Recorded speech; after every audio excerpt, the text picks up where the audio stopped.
asalaamaaleykum suñu mbokk internet yi kon niñ koy defee à chaque fois tey nag ñu ñëw dalal ki nga xamante ni moom mooy Thiat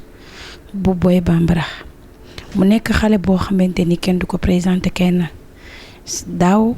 gis nga saison bi mu tëj combat bi nga xamante ni moom la tëjee saison ci diggante ki nga xamante ni moom ak Armée tey nag ñu ñëw seet si ko ci bërëbu liggéeykaayam muy marché au poisson. xam naa dina leen jaaxal parce que mbër ak métier bariwul mais Thiat bu dul làmb ji dafa am métier tey ñu fekk ko fii nag ci marché au poisson mu liggéey ba pare ñu fas yéene waxtaan ak moom mbër maa ngi lay nuyu. waaw asalaamaaleykum waa Infos maa ngi di siyaare ñëpp di nuyu di ñaanal seen site bi yàlla na ko yàlla defal jàmm fi ngeen bëgg mu egg yàlla def ko xam nga di ñaanal avant tout maa ngi sant sama mbokku séeréer yi munoo foxle séeréer mais sim naa nu ngono fay si mangol nun mi caatu ndoxoon no ɓinum tena simna nuun a jaajëfala nuun to kontaan nu daal. mbër ñu fekk la tey sa bërëbu liggéeykaay kon ni ma ko waxee rek ci ni ma doxtalee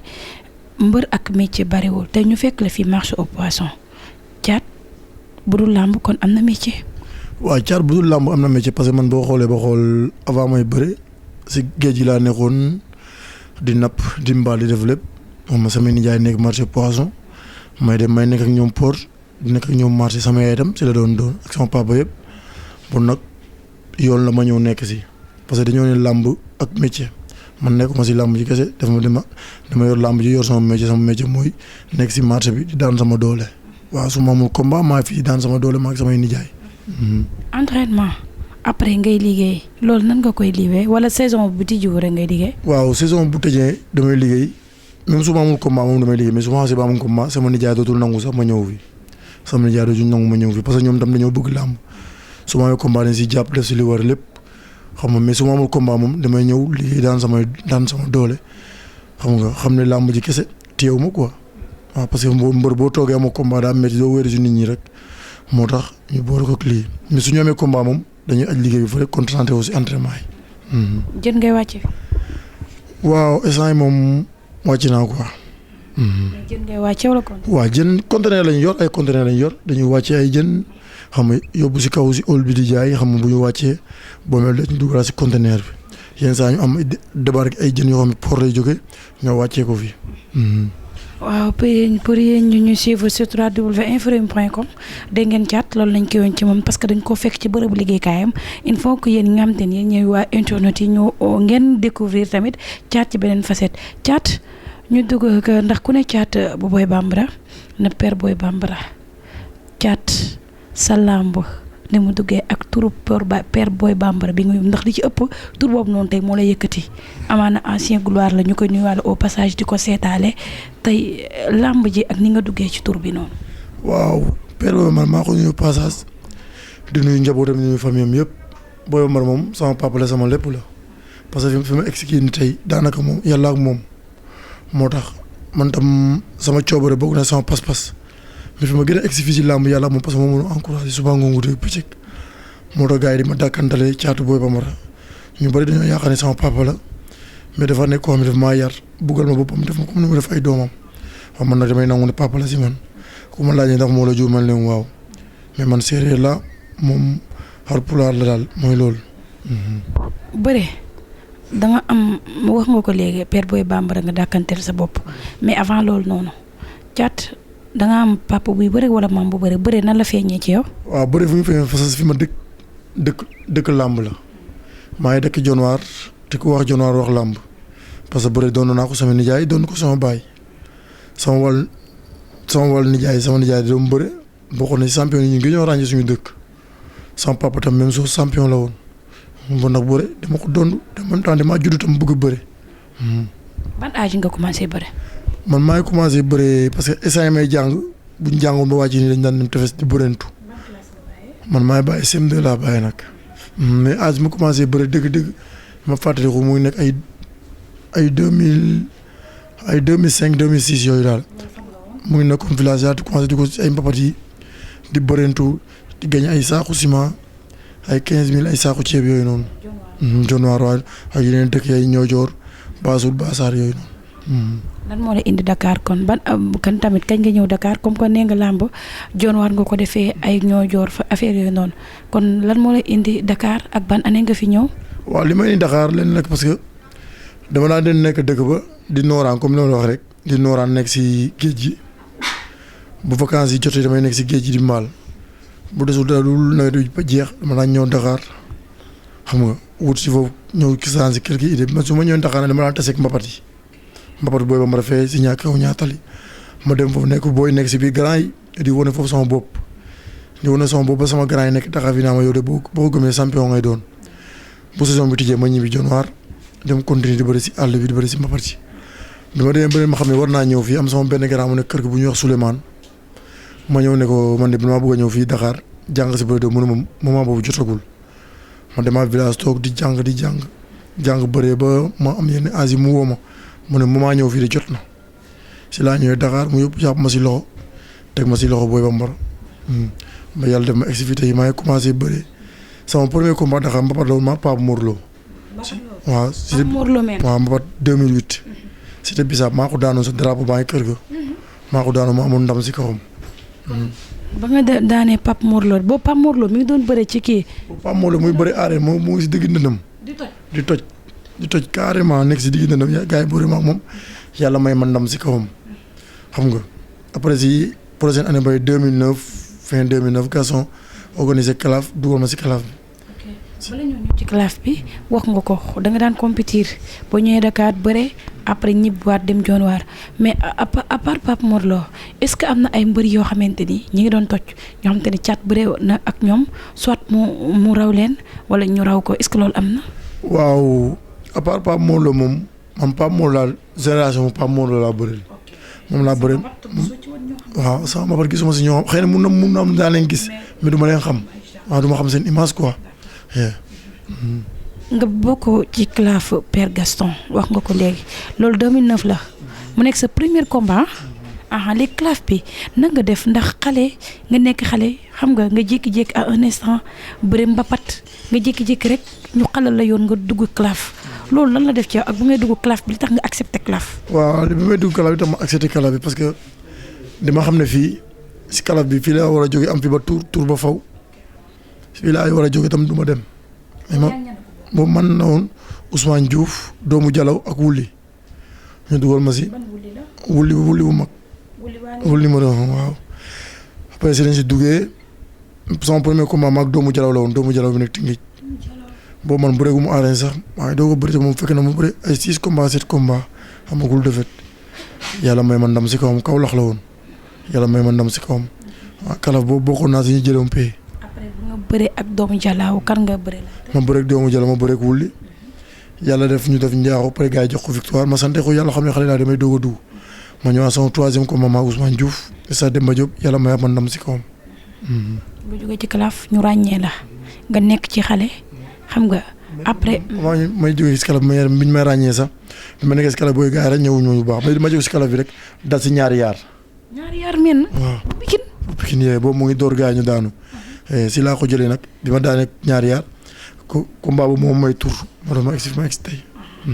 nga am ñaata combat. am naa 14 combats. ñaata victoire. 9 victoire. ñaata défaite. 5 défaite. ñan ñoo la. waaw wuli mooma daan Zarko Naar Sukaas Furus ak Modou Anta. ba nga jógee ci ñaari yaar ci kan nga dalaat. waaw ba ma jógee si ñaari yaar maa ngi dal suma jiw maa ngi dal si Cek Junior. waaw. fan lañ la freiné sama combat. waaw sama combat maag Naar Sukaas. mu nekkoon combat boo xam ne nii caat boobu nga doon bëri comme mën nañoo wax ne am na combat de choc nga doon bëri mais Naar Sukaas fi mu tolloon xam nga am na ñoo xam te sax dañ laa jox favori. mi caat gars yi naan dafa fooyee combat bi ñi naan dafa naagu ñi naan caat entraînement bi baaxul li mu foogoon am ko mais sa combat ak Naar Sukaas ndax nga accepté ko ak fi mu la fekk. waaw sama combat ak Naar Sukaas itam ma accepté ko parce que dafa nekkoon si dynamique boo xam ne su ma ko daanoon tey jii damay dem si kaw moom xale laa di doog a ñëw après gis naa mu daan ay samay morom samay naataango ñu bëri mu daan li ma xam ne kii war nañ mën a bëri te bu ma koy jël amoon ngëm-ngëm ne dama koy daan mais après combat bi diiraam mu jël moo sori doo xam looy entraîné doo xam li ngay bàyyi da ngay toog jékki-jékki ba ñu ne la combat bi mois bi di ñëw la nga préparé ba combat bi des ay 2 jours ñu ne puusaat nañ ko combat bi préparé nañ ko lu mot si ay 8 mois ñu toll si ay 8 mois si booy boo xale boo xam ne daa bëgg day doo commencé làmb waaw ma dem nekkul découragé mais léegi doo entraîné doo xam ne ngay entraîné mais dañoo jékki-jékki bett ñu ñëw combat bi jour tel la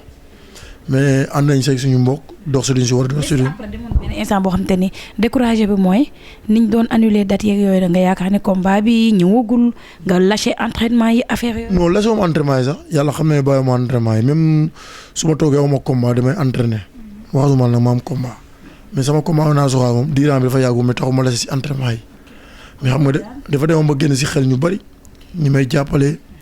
xam nga préparation bi yàgg moo too dem parce que fi nga daan dem di préparé woo da ngeen naan combat bi béréb sàngam la ñu naan combat bi ñi kat dañoo commencé soof xam nga noonu la demee yàlla ñoom bëri naa li ma war a bëri def naa lépp lu ma def si làmb ji mais jour boobu xëy na yàlla ma ne jour boobu ma li ma daan parce que man jël naa tànk naar soxaas jël naa tànkam ba téye ko mais instant yi ni ma ko wóññee moo baaxul parce que dama ko doon wóñ mu profité ak man buusul ma buusul ma jàll rek mu war ma ndombo waaw si ma waree ndombo nag si la def lu mu am yëpp. mu daan la caat am déception. waaw ma am déception ma xam ne kii ma dem toog suñu kër ma xam ne man kat mi kat jooy naa nag parce que ku daanu wéet jooy naa xam naa ne champion moo ma daan mais man demee toog sama kër xam naa ne kii ma daan ñëw kat daan nañ samay morom te ay champion kese la daan mun nag war na ma mun a daan parce que dama doon daan ay doomu jaambur muy neex si man muy metti si ñoom mun nag ma am ngëm-ngëm boobu ñëw defaruwaat xam nga si saison bi tam yàlla mayaat ma ndam si combat yàlla mayaat ma combat ma ak Zarko ñëw daan ma mu nekkoon saison metti si man xam nga ma gars yi commencé dem ñi commencé waaw ñi bëgg ñu bëgg toog nañ mais ñi xam ne xamuñu làmb ñoo doon découragé dem man tam ma xam. est-ce que entraînement yow yaa ngi ci non temps yooyu maa est-ce que tam nekk problème adversaire yi nga doon jël ñi nga doon yóotu waaw loolu la quoi xëy na loolu la ñi ma doon yóotu la te xëy na gars yi dañu naan su ma jëlee diw ñi moo la mu mën a ëpp expérience xam nga loolu yëpp di si doon joué parce que boo xoolee sama combat ak Zarko abi daa sifflé rek mu song ma bett ma te loolu foogoo ma ko woon dama foogoo ne ko abi bu sifflé dina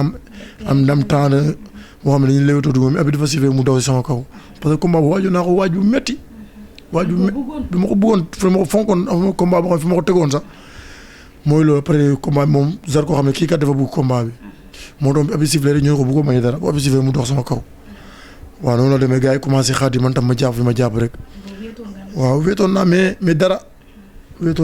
mais am naa si jàngat bu baax a baax ma gëm li ma gëm mais du tax nag ma mere ñi nga xam ne dañoo dawoon wala ma bàyyi leen mais dara ñu dawoon ñëwaat nañ yàlla si diggante bi yàlla defal ma sutura waaw may dégg lu parce que bëreek loolu ñoo ànd parce que dem nañ benn instant ñu ne fi nga nekk dafa xumb xale yi jigéen yi xam nga topp ñoo la tardeel affaire yooyu noonu waaw loolu ñoo te yàlla xam ne loolu ñu doon waxee nekk bokkoon sama destination parce que boo xoolee boobu tey Dakar tey ji fi ma fi xam bëriwul lu ñaata bi ma dëkk ak sama mbokk yi may liggéeyal nii yàlla xam na loolu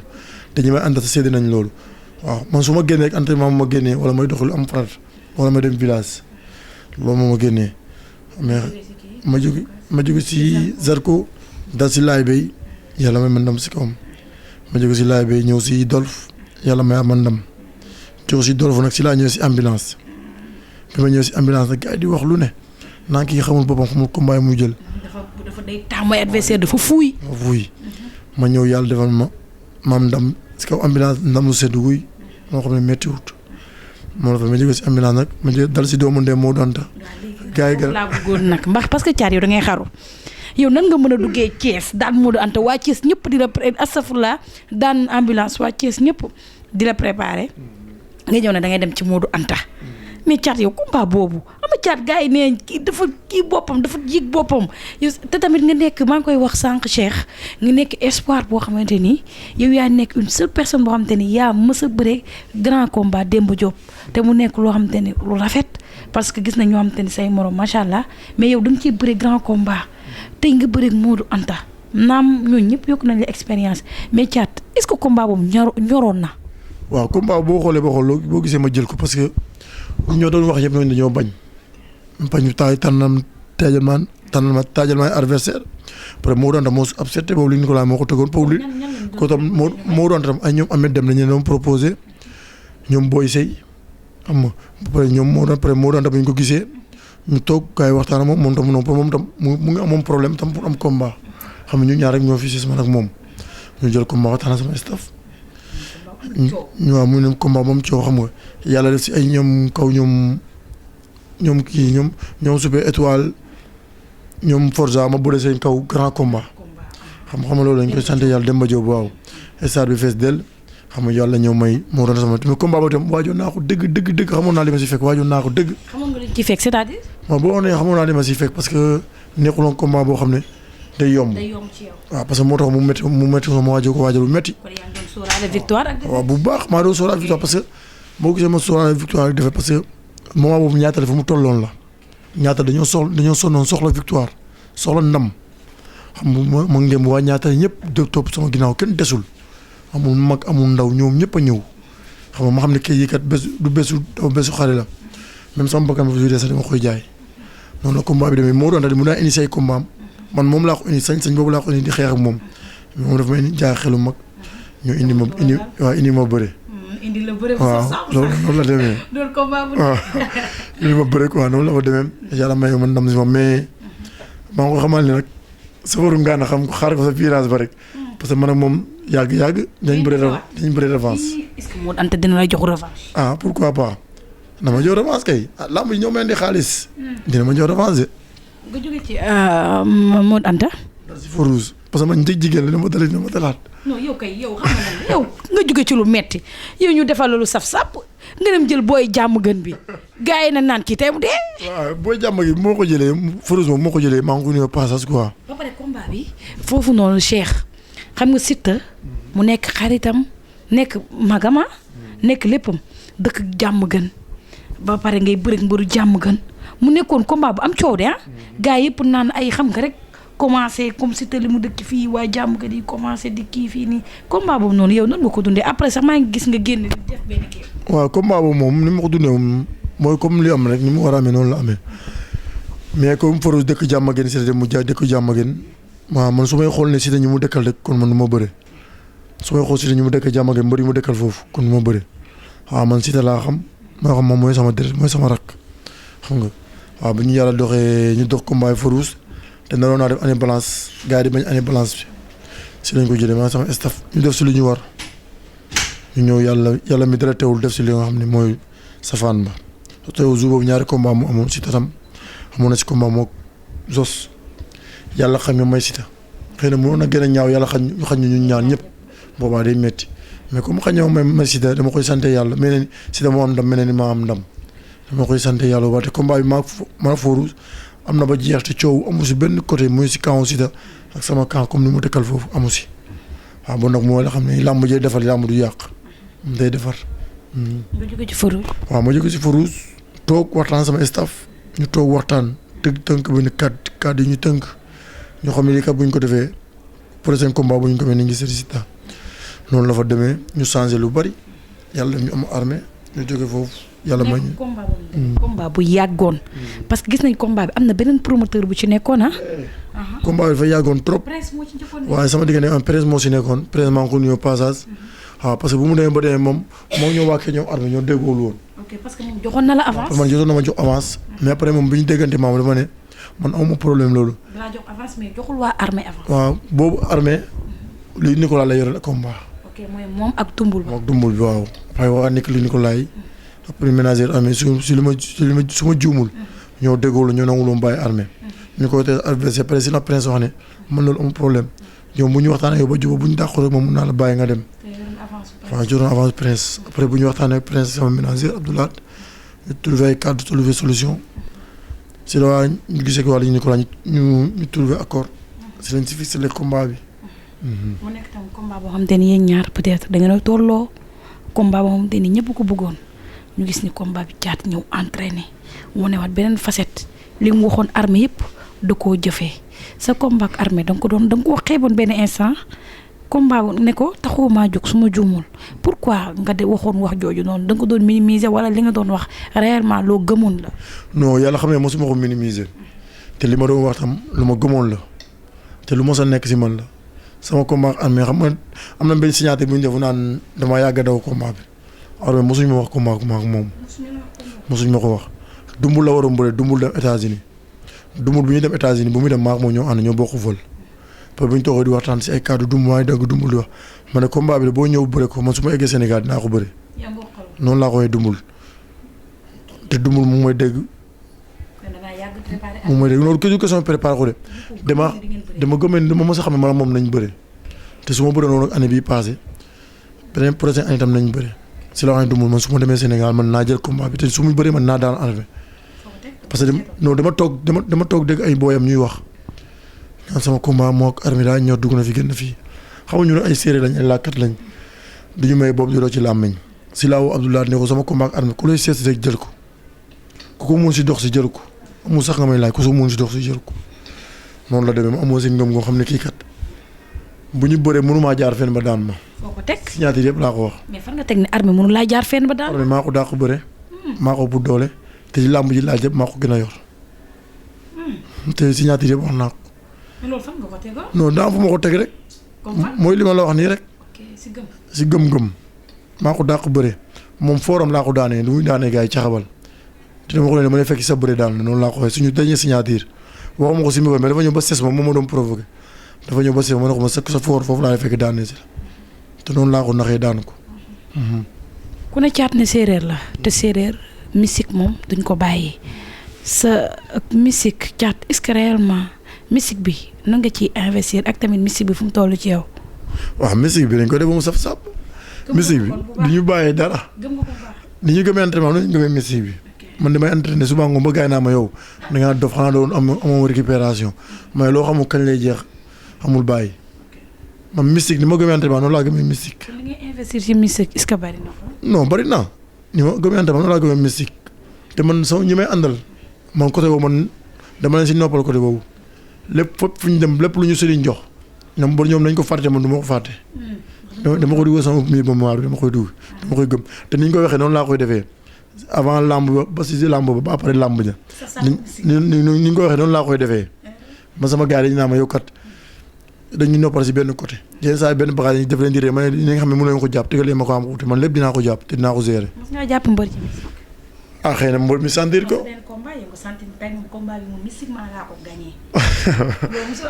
non am na samay combat mais moom. am na samay combat mais moo xam ne am na samay combat mais neexul combat yi xamul parce que gars yi dañu waaw damay noppi mais man moom mosuma bëri tam sentir ne mbër jàpp na ma si mystique. non xaw ma ne man maa jàpp man mosuma sentir ne mbër jàpp na ma si mystique. mosuma ko sentir xëy na jàmm comme daanu moo ñëw moo daanu mais mosuma toog ba di sentir ne man jàpp nañu si mystique mosuma ko sentir. sa côté écurie gis nañu père mi ngi fa woon ñu jékki-jékki benn instant yow lañ fa gis mën nañu wax ne yaay tête de file bi mais écurie bi Caat kese la ñuy dégg écurie bi nu mu demee noonu est-ce que kii bi jàppale yi ak combat yeeg yooyu noonu yéen a ngi ciy sentir seen bopp. waaw combat bi moom année yi mujj ñu ngi ciy sentir suñu bopp si kii bi yenn booy parce que yenn booy ñu ngi am ay combat am na yeneen booy si am combat nii rek avancé suñu ci seen combat taxaw na mais kii bi man nag du ma tête de file. sama mag mooy tête de file Tafa. mais Tafa Boy Bambara dafa xeewi na. non man la gars yi dégg mais Tafa. xewi yow dañuy gis. mooy sama doyen quoi. mooy sama mag moom mu ngi si jàmm mu ngi si lu mu war a nekk. mais saa yi moom li ma koy ñaaw mooy li ma koy chaque jour rek boo entraîné gëm sa bopp kenn mënu la parce que li nekk si moom si bëre nekk na mbër boo xam ne boo xam ne bu nekk si bëre kese du sonn si bëre xaw ma entraînement nag ay yëkkati poids wala ay dem géej ñi mais mu bëre rek bëre mun na di bëre fii ba suba du sonn xëy na ñàkk doole ma si jaaxal moom mais si lañ ko si gën a ñaax mooy liñ ko si wooyee chaque jour rek mu ñëw di entraîner parce que moom lañ yaakaar te moom si ñun si moom la ñuy xool booy tam si moom la ñuy xool man tam si booy si man la ñuy xool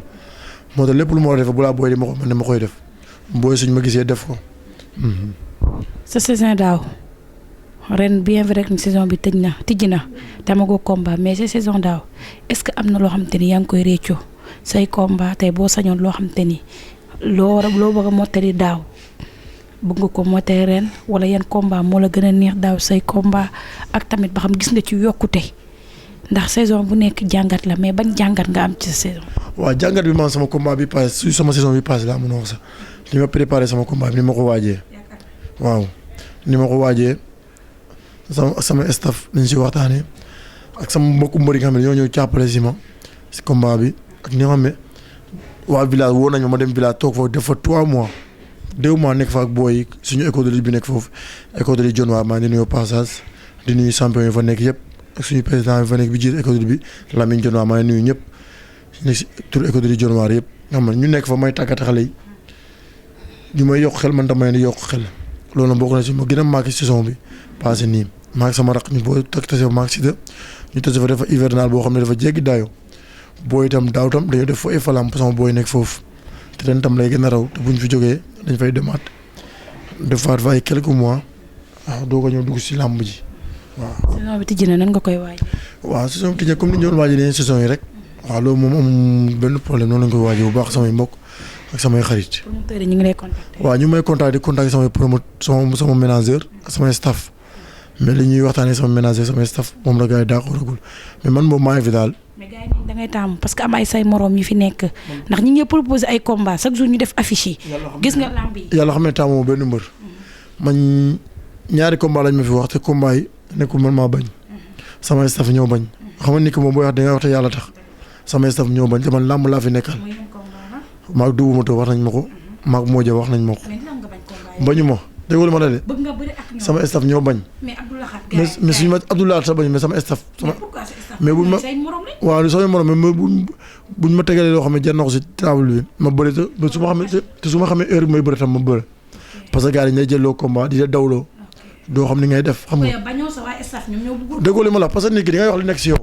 da ngay wax nekk si yow boo waxul nekk si yow day mel ni yow naa fekk nga man damay wax nekk si man ñooñu samay naataango lañ samay morom lañ te combat yi am coow la man lii sama staff loxo loolu lañ bëgg loolu laay def man ne saa yi moom su ma amee yeneen combat jël mais ñoom tam bu sama staff bi daa xool man amul benn problème parce que sama staff laay déglu mais sama staff fii ba soo bu ñuy bañ mënu ma si dara parce que su may bëre ji ñooy la jël préparation bi yëpp su ma waree dem la entraînement ñoo may naan nii ngay defee loolu nag ñooñu boo jëlee combat boo xam ne gënalu leen ngay dem entraînement di nga déstabiliser wu rek loo si fekk rek yaa ko wéetoo loolu moo tax lu ñuy wax rek ñu ànd si lu ñu wax ñoom parce que ñoom lañu yaakaar. am nga xar. man maa ngi sant yàlla daal. am nga oto. man ñu ngi sant yàlla. am nga kër. man ñu ngi sant yàlla daal. am nga soxna. waaw am naa soxna moom. am naa soxna bi ma marié defaguma 2 ans. mais am naa soxna maa ngi koy nuyoo passage madame Sarr waaw maa ngi koy nuyu bu baax di ko jaajëfal di ko ziar quoi waaw. Cheikh di souhaité waale Lac de Guiers numéro 2 reménage Lac de Guiers numéro 2 takk. waaw ñu ngi koy waaye sax gis naa ko dem si YouTube bi xam nga di ko ñaanal xam nga parce que mbëri daal te li ma gën a neex si làmb ji waxuma ko sax ni mbëri nekk fair play dafa am si làmb ji léegi fair play mbëri ñu ngi bëri mais ñu ngi demalante seen biir dañu ñaan yàlla moo loolu mu gën a yokku. ban combat nga bëgg mu taxaw rek. man instant moom sama combat laa bëgg mu taxaw moom. mais combat yu mag yi VIP ban combat caat ban la bëgg mu taxaw. ah kii combat yi bëgg gars yi bëgg bëri nañ ay ñoom Mawlo Ama Baldé bëgg nañ ko. ay Tapha Tine Balla Gaye Boy Niang gars yi bëgg nañ ko gars yi tam ñoo war a may booy loxo ñu jóg parce que ñoom ñoo nekk cercle bi kese di bëri seen biir loolu yoru ko waaw Tapha Tine mu ëmb seen tam combat la waaw. waaw di sant ñi ma doon jàppale rek si combat bi mooy fi may entraîné di Sarr fitness di sant jabaram mami di sant sama coach Papis ak ñoom Mamor di sant fi may liggéey fii Tafa Ndiaye sama nijaay ak ay rakkam ñoom ñëpp xam nga di sant berger Daouda Ndiaye di ko sant di sant ñëpp bàyyi ma kenn su ma limee daal di ma jum di sant sama supporter yëpp bàyyi ma képp kuy bëggee caar daal caar mooy sant di gërëm di sant waa marché poisson ñi nga xam ne ñu may jàppale suba ngoon guddi bëccëg te dañ ma gën a yokk doole bàyyi ma benn yoon di sant sama waa kër di sant waa NGB yëpp di sant kulu séeréer nag maa ngi sant ñëpp bàyyi ma kenn. mais Siteu Papa Sow. waaw Siteu Papa Sow moom mooy li ñuy wax dëj dëpp la yoo xam ne moom dañuy ñaan Siteu moom ndam rek te day am ndam si kattanu yàlla. waaw fu ma ko teg moom sama deret laa ko teg rek. sama deret te bu soobee yàlla dañuy am ndam deretu John Waar mooy daw suñu yaram. waaw jërëjëf merci.